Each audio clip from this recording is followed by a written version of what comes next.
우리 모두 작년 내내 금리 상승에 굉장히 시달려 왔잖아요. 그런데 최근에 발표된 고용지표가 상상 초월의 신규 고용 수치를 보여준 데다가 소비자 심리 지표에서는 1년 기대 인플레가 높아지는 바람에 또 시장에서 기대하고 있던 터미널 금리 수준이 또 높아지려고 하는 것 같아요. FF 시장에서는 6%의 가능성마저 반영되기 시작을 했는데요. 이후로 주식시장은 물론이고 채권 시장마저 조정 국면에 접어든 것 같죠. 오늘은 고용 동향이 시장에 미치는 영향에 대해서 아버지 모시고 얘기 나눠보도록 하겠습니다.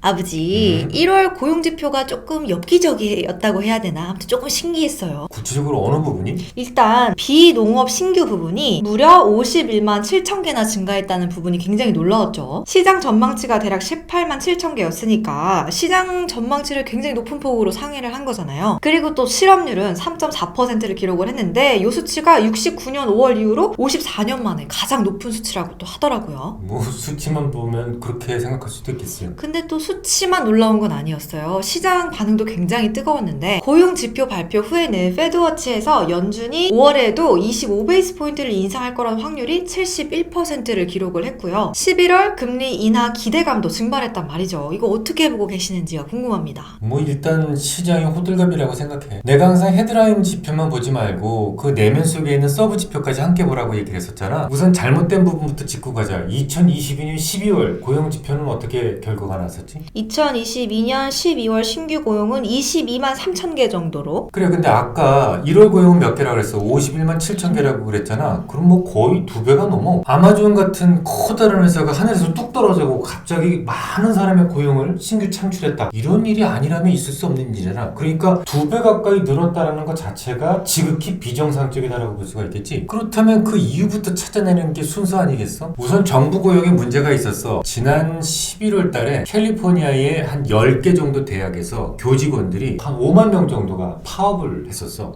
그 사람들이 다시 일시적으로 들어온 거야. 그러니까 7만 5천 개 고용 중에서 5만 개는 빼야 된다고 봐야 되겠지. 게다가 민간 고용도 문제가 있는데 작년 12월 달에 북미 지역은 북극 한파, 북극 소용돌이 때문에 영하 50도 아래로 떨어진 적이 있었다고. 영하 50도에 무슨 외출을 하고 무슨 취업을 하겠어. 그러니까 이거 조금 좀 과장해서 얘기를 한다면 12월 달에 못했던 취업까지 한꺼번에 몰려서 1월 달에 취업을 했다. 그러니까 2달치 취업이다 라고 생각하는 것이 옳지 않을까 싶어. 그러면 이제 아버지 말씀은 일회성 요인들이 많았다는 말씀으로 들리는데 근데 그래도 좀 높은 수치지 않나라는 생각이 들거든요. 일단 시장이 늘 옳다는 가정을 하면 일단 미국에서 2년물 금리가 한 주 동안 20베이스 포인트나 상승을 했죠. 그러면 채권 가격이 하락을 했다는 말인데 FF 시장 참여자들은 다음 달 연준이 정례 회의에서 4.75에서 5%까지도 금리 인상할 확률을 97.4%까지로 예상을 하고 있어요. 근데 여기서 더 주목할 건 사실 5월 전망이죠. 페드가 오는 5월 기준금리를 5.25%까지 올릴 거라는 거에 또 무게가 쏠리기 시작을 했잖아요. 그것도 한 53.3%의 아주 높은 확률로 예상을 하기 시작했단 말이죠. 그렇게 따박따박 숫자로 제시하는 그 습관 아주 보기 좋아. 특히 초보자일수록 미스터 마켓, 그러니까 시장의 목소리에 좀 주목하는 그런 습관 정말 보기 좋아. 그런데 시장이 늘 옳다라는 생각을 하는 것까진 좋은데 거기에 너무 맹신해서는 안 된다고. 시장이 늘어오는 건 아니야. 틀린 수치를 제시할 수도 있고 사실 작년 이맘때까지만 하더라도 지금 수준의 금리를 예측했던 시장 어떤 데이터도 그런 데이터를 제시한 시장은 없었어. 앙드레 코스톨라니가 시장을 산책하는 개에 비유한 적이 있었지 마찬가지로 이 심리라는 게 개처럼 왔다 갔다 치우침이 좀 심하다고. 근데 파월이 늘 임금 인플레로 인한 물가 상승이 중요하다. 그러니까 최악의 인플레이션을 잡기 위해서는 노동시장의 진정이 가장 우선이다라고 이렇게 얘기를 해왔잖아요. 그런데 아니나 다를까 또 1월 임금 소득이 한 1.5% 정도 증가를 했더라고요. 그렇기는 하지. 근데 그것도 서브 지표를 좀 자세하게 살펴볼 필요가 있어. 1.5%라고 하지만 고용자 수에 대한 기여도가 0.3%포인트 정도 되고 근로 시간에 대한 기여도가 0.9%포인트 정도 된다고. 결국 1.5% 정도 임금 상승이 있었다라고 하지만 따지고 보면 노동 총량이 증가해서 보는 거지 실질적인 시간대 임금이 증가한 건 아니다라는 얘기지. 노동 총량이 증가해서 노동 총량이 무슨 말이야? 노동자들이 직접 수령하는 임금 자체가 올라서 오른 게 아니다라는 얘기야. 전체 노동시장에 투입된 그 노동자의 숫자도 더 많이 늘었고 또 오버타임을 통해서 얻은 추가 수입 때문에 임금이 오른 것처럼 보였다라는 거지. 한마디로 임금 소득이 오르긴 했지만 그게 시간당 급여의 상승 때문은 아니었다라고 보는 거지. 근데 임금 상승률을 봤을 때는 4.4% 오르긴 했거든요. 그렇다면 결국에는 임금이 올랐다는 말 아니야? 이수야, 물가가 이렇게 치솟고 있는데 임금이 4.4%라도 안 오르게 되면 그게 문제가 되는 게 아니겠니? 노동자들한테는 물가 상승을 감안한 실질 급여가 더 중요한데 이번 고용 지표를 보면 실질 급여는 오히려 마이너스였다고. 실질 급여라는 게 실질 임금 상승률을 얘기하시는 그렇지, 거죠? 물가를 감안한. 그러면 이번에는 구인율 얘기를 물어볼 건데 22년 12월 구인율이 6.7%로 전월 대비 0.3%포인트 올랐단 말이죠. 구인 건수도 역시 모두 11만 건을 상회를 했고요. 그렇지. 일반적으로 구인율은 실업률에 대략 한 5, 6개월 정도 선행을 하니까 이 구인율 자체가 진정이 되지 않는다면 고용시장이 올해 하반기까지는 좀 타이트하게 유지가 되지 않을까. 매우 중요한 질문이고 전곡을 콕 찌르는 질문이야. 이건 시장을 유심히 관찰해보지 않은 사람이라면 절대로 할 수 없는 질문이야.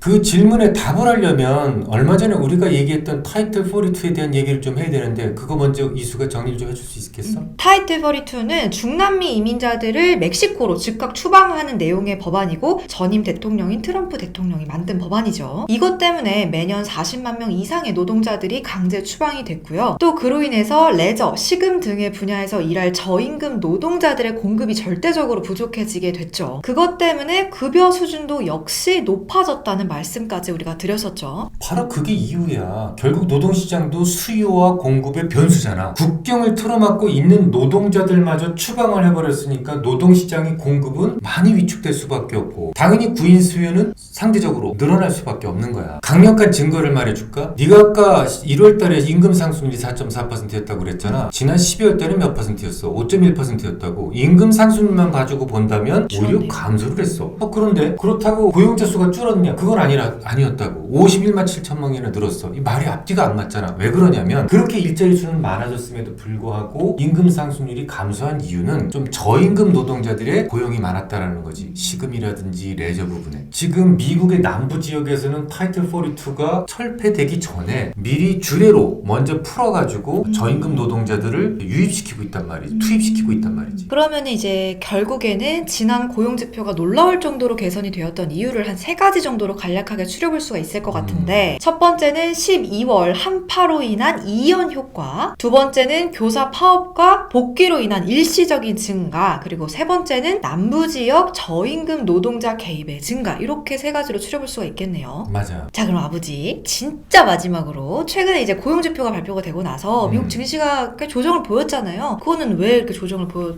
걸까요? 그냥 헛개비라고 보면 되지. 그런 식으로 해서 이렇게 조정을 받으면 네 고맙습니다 하고 받으면 되는 조정이라고 보면 돼. 한 가지만 더 말해줄게. 미국 노동시장은 이제 조만간 아주 중요한 변곡점에 오게 될 거야. 노동시장에 왜곡을 가져왔던 타이틀 42가 5월 11일 날 종료를 얘기를 했거든. 이렇게 되면 절대 공급 부족 상태에 있었던 저임금 노동자들이 유입이 되면서 노동시장은 정상화될 수가 있어. 파월이 그렇게도 걱정했던 임금발 인플레 현상도 빠른 속도로 그 우려감이 덜어내질 수 있다고 볼 수 있어.